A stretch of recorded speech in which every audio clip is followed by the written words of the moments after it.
அந்த பக்கம் வேலை இருந்தானே போகணுங்க. குழந்தைய பார்த்துட்டு வரணும். இதுங்க பையன் படிப்பு பையன் படிப்பு எத்தனாவது படிக்கிறான் உங்கள் பையன்? பையன் 4வது படிக்கிறாங்க. எந்த ஸ்கூல்? Government school.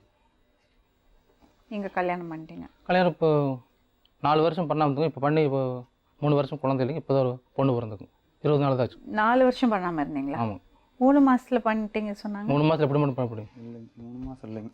அதெல்லாம் சொல்கிறதான் சொன்னாலுங்க. அப்படி எப்படி 3 மாதம் இல்லைங்க. 4 வருஷம் தான் இருக்குங்க. இப்போ பிள்ளை பிறந்து இப்போ பொண்ணு பிறந்து இப்போ 8 வருஷம் ஆச்சு இறந்து. 4 வருஷம் தானே. 4 மாதத்தில் கல்யாணம் பண்ணிட்டேன். 16 கூட சாமி கும்பிடல. மேடம் 6 மாதத்தில் கல்யாணம் பண்ணாங்க. 6 மாதத்தில் கல்யாணம் பண்ணுறேன் அவங்க சொல்கிறாங்க மேடம். 6 மாதத்துலைங்க ஒரு வயசில் நான் சம்சாரம் கூட வளர்ந்துக்கிறேனுங்க. 6 மாதத்துலைங்க அந்த ஒரு வருஷம் வாழ்ந்த வாழ்க்கைங்க இவங்களால அப்புறம் விட்டு போட்டுனுங்க. இன்னொரு பொண்ணுக்கு நான் தாலி கட்ட முடியுங்களா? நீங்கள் எனக்கு கட்டி கொடுத்தது கட்டி கொடுத்தீங்க. பிள்ளைங்களா வாழணுன்னு கட்டி கொடுத்தீங்க. பெரிய ஹாஸ்பிட்டலேருந்து வாங்கிட்டு வந்து பையன் பார்த்தாச்சு பிடிச்சது. உரம்பரை வர்றவங்க 10 பேர் வந்து சொல்லுவாங்க உங்கள் மாப்பிள்ளை குடிக்கார அவங்க என்ன சொன்னால் நீ நம்பிக்குங்களா? இன்னொன்று மேடம் பச்சை குழந்தைய தூக்கி கொடுக்குற பெண்ணு சொல்லி கொடுத்தன மட்டும் கேளுங்க. சம்சாரம் வந்து வீட்டுட்டு போகிறப்பங்க பச்சை குழந்தை தூக்கி கொடுக்குறப்பங்க என்ன சொன்னான்னு மட்டும் சொல்லுங்கள். 8 வருஷம் ஆச்சுங்க. அவங்க மறந்துக்கலாங்க, நான் மறக்கலைங்க. என்ன சொல்லி கொடுத்தன மட்டும் கேளுங்க. நீங்கள் சொல்லுங்க. நான் தான் குடிக்காரன்னு சொல்றீங்க. நான் என்ன சொல்லி கொடுத்தேன்னு மட்டும் சொல்லுங்க. நீங்க சொல்லுங்க. என்ன சொல்லி கொடுத்தீங்க? அது நீங்க சொல்லணும். நீங்க உங்க புள்ளைய படிக்க வைக்கிறீங்களா? புள்ளைய படிக்க வைக்கிறீங்களா? புள்ளைக்கு துணிமணி வாங்கி கொடுக்குறீங்களா? செலவுக்கு கொடுக்குறீங்களா? இல்ல மேடம் வரவங்க இப்படி சொன்னாங்க மேடம். அதெல்லாம் இருக்கட்டுங்க. 100 பேர் 100 சொல்லுவாங்க. நீங்க உங்க கடமையை நீங்க செய்யணும்ல. செய்யணும் மேடம். செய்யறது தான் தப்பு பண்ணுறேங்க மேடம். என்ன அல்ல விட்டா தானே மேடம் நான் பேச முடியும் மேடம். என்ன இப்போ விட்டு இப்போ அவன் தப்பு பண்ணு சரி நீ வீட்டுக்கு வா. என்ன பிரச்சனை ஏது பிரச்சனை வா என் கூட பேசுங்க. எங்கள் அப்பா அம்மா கூட பேசுங்க. எங்கள் அப்பா அம்மா கண்டிப்பாக சுத்தம் பிடிக்கிறது இல்லைங்க. இல்லைங்க மேடம் வந்தாக்கு மேடம் 2 பொண்ணை கட்டுன்னு பொண்டாட்டி கூட்டிட்டு எங்கள் சாலைக்கு வந்தா அப்படிங்க ஒரு நாள் வந்துங்க மப்போட வந்தா அப்படிங்க. அந்த பொண்ணுமே இவர் 2 பேரும் வந்தாங்க. அந்த பொண்ணுக்கு மப்பு இல்லைங்க ஒரு கட்டு பிஸ்கட்டும் கூட வாங்கிட்டு வரலைங்க மேடம் அந்த பையனுக்குங்க. அது கடவுளுக்கு இருக்காது மேடம். ஒரு கட்டு பிஸ்கட்டும் கூட அவங்க தகப்பன் தானுங்க. ஒரு துணி எடுத்துட்டு வந்து கொடுத்தானா இல்ல ஒரு பிஸ்கட் வாங்கிட்டு வந்து கொடுத்தா அப்படின்னு கேளுங்க மேடம். ஆப்ரேஷன் 1 கிலோ ஆப்ரேஷன் பண்ணிக்கிறோம். அதுக்கும் கூட வந்து யாருமே வரலைங்க. பெட்ஷீட் எடுத்துட்டு வர சொல்லி நான் சொல்லி அனுப்பணுங்க.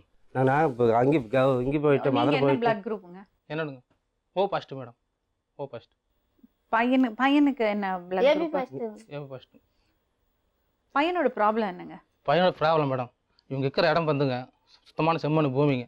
சின்ன வயசுல மண்ணு தின்னும் புள்ள விட்டாங்க. தாய்ப்பால் எதுவும் செத்து இல்லை மேடம். தாய்ப்பால் எதுவும் செத்து இல்லைங்க.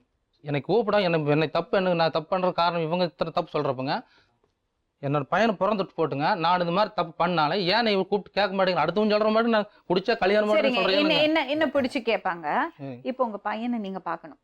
பையனுக்கு உசுறு மேடம். இப்போ நீ சொன்னா நான் காலையில் கூப்பிட்டு பையன் நான் பார்க்குறீங்க. அவங்க பார்த்துப்பாங்க. அவங்களுக்கு செலவுக்கு கொடுக்கணும் உங்க பையனை பார்க்கறதுக்கு. என் பையனை நான் போகிறப்ப மேடம் நான் பையனை பார்க்க போகிறப்பங்க என்னை யாருமே தொந்தரவு பண்ணக்கூடாது. அவ்வளோதான். நான் சொந்த மதத்துக்கு கூப்பிட்டு போவாங்க, பாட்டிக்கு கூப்பிட்டு போவாங்க, சித்தப்பன் கூப்பிட்டு போவாங்க. என் பையனை அந்த ஒரு நாள் பார்க்குறப்பங்க இவங்க எங்கூட எதுவும் பேசக்கூடாது. நீங்கள் என்ன நினைக்கிறீங்க? அவங்க பிரியணும்னு நினைக்கிறீங்களா? பிரியணும்னு நினைக்கிறீங்களா? என் தம்பி மட்டும் இவங்க கல்யாணம் பண்ணின்னு வந்ததால 15 பேர் ரொம்ப 15 குடும்பம் மேம். 15 குடும்பமும் படாத பாடு இந்த ஊரே ரொம்ப பேசிட்டாங்க மேம் எங்களை. இவங்க 2 இந்த கல்யாணம் பண்ணின்னு வந்ததால ஒரு குடும்பமும் எங்கள் பெரிய அக்காவை ரொம்ப டார்ச்சர் பண்ணாங்களாம். எங்கள் அப்பா அம்மா கூலி வேலை தான் மேம் செய்கிறாங்க. இன்னைக்கு சம்பாரிச்சு அதே மேம் நாங்கள் இவ்வளோ ட்ரெஸ் பண்ணிக்க தம்பி தப்பெல்லாம் அவன் வேணுன்ட்டே எல்லாம் பண்ணலம்மா, புரிஞ்சுக்குங்க.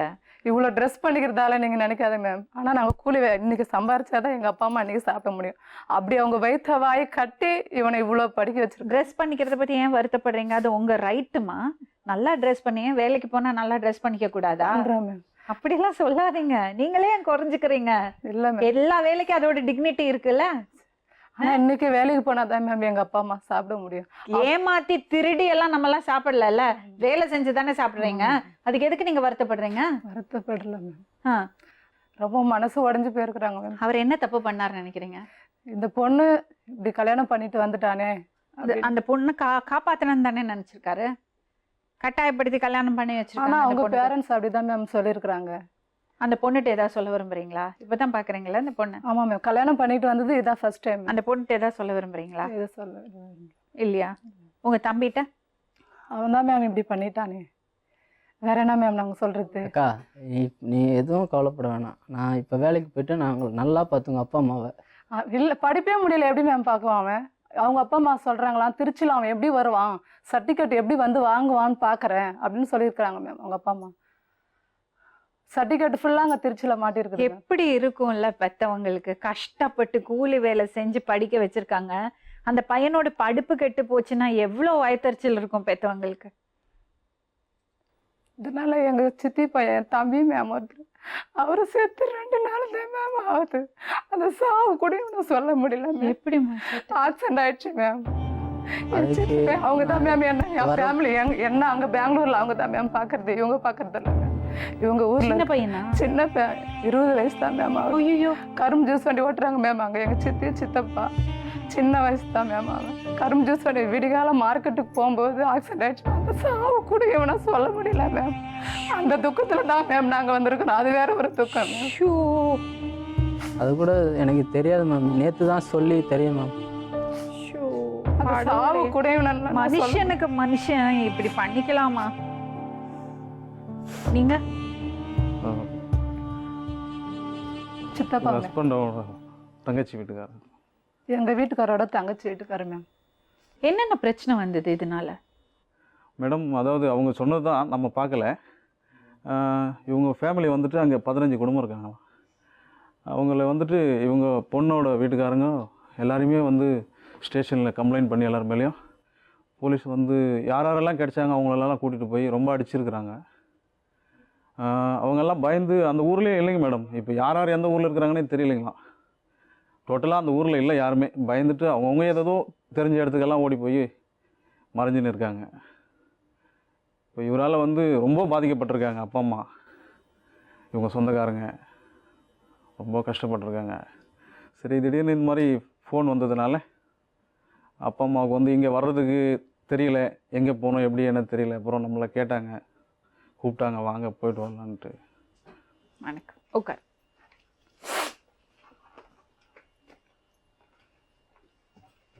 தம்பியோட அப்பா அம்மாவா? ஆமாம் சார். ரொம்ப கஷ்டப்பட்டு படிக்க வச்சிங்கம்மா? கஷ்டப்பட்டு படிக்க வச்சேங்க. கரும்பேட்டை காரில் அங்கங்கே போய் எம்மா கஷ்டப்பட்டு நாங்கள் 2 பேரும் எம்மா கஷ்டப்பட்டு படிக்க வச்சோம். எனக்கு ஒரே ஒரு டவுட்டு தான். இந்த கட்டாயப்படுத்தி கல்யாணம் பண்ணாங்க, தூக்கிட்டு போய் கல்யாணம் பண்ணாங்க சொல்றாங்கல்ல, அது உண்மையா இல்லையா? அது உண்மைமா? அது மட்டும்தான் எனக்கு டவுட். அது இல்லாம முறைப்படி கல்யாணம் பண்ணியிருந்தா புருஷனை விட்டுட்டு இன்னொருத்தரோட வர்றது தப்பு இல்ல. அவங்க அப்பாவே கேஸ் கொடுத்துருக்காரு மேடம், மணப்பாறை போலீஸ் ஸ்டேஷன்ல. அது ஒண்ணுதான் எனக்கு டவுட். நீ என்ன சினிமால சொல்ற மாதிரி சொல்ற? கேட்குறவங்க எல்லாருமே இதை தான் மேம் சொல்றாங்க. தூங்கிட்டு இருக்கிறது பொண்ணு பெட்ஷீட்டை போட்டு தூக்கிட்டு போனாங்க, கட்டாயப்படுத்தி கல்யாணம் பண்ணாங்க சொல்றா. அது வந்து ஒரு தாலி கட்டினதுனால திருமணம் ஆயிடுமா? சட்டப்படி அது செல்லுமான்னு கேட்கணும். ரெஜிஸ்டர் எல்லாம் பண்ணல? பண்ணலாமா? ரெசிப்ட் எல்லாம் வாங்கல? அது அந்த பொண்ணோட சம்மதம் இல்லாம கழுத்துல தாலி கட்டியாச்சுன்னா அது திருமணம் ஆகுமா? அவங்ககிட்ட கால் பண்ணி கேட்டேன் மேம். அவங்க சொல்றாங்க எனக்கு என்ன பதில் சொல்லிட்டு நீ போற அப்படின்னு கேட்டாங்க. யாரு?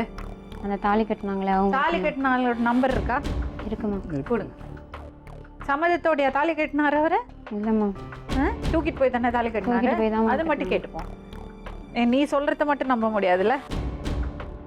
நான் தானே மேம் சொல்லணும், என்ன தானே அப்படி பண்ணாங்க. அத்தை பையங்கிறதுனால உரிமை கொண்டாடுறாரா?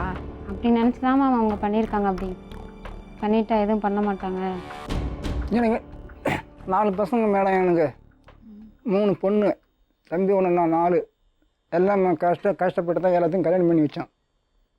இன்னும் ஒரு வீடு கட்டல, இன்னும் வீடு கட்டல, கேடாங்கள பிள்ளை ஒரு பிள்ளையா சரி நல்லா படிக்கட்டும், கண்ணுக்கு முன்னால நல்லா படிக்கட்டும், நல்லா வேலை வாங்க, படிச்சு வேலை வாங்கணும் அப்படின்னு நாங்க நினைச்சு படிச்சு வேலை வாங்கணும் தாங்க. நாங்கள் இவ்வளோ 7 லட்சம் ஆயிடுச்சுங்க. எல்லாமே கூலி வேலை செஞ்சு கேரளா, கரும்பேட்டை, பெங்களூரு, இது எல்லா ஏரியாலும் சம்பாதிச்சு காய்ச்சலும் தம்பி தான் செலவாயிருக்கு.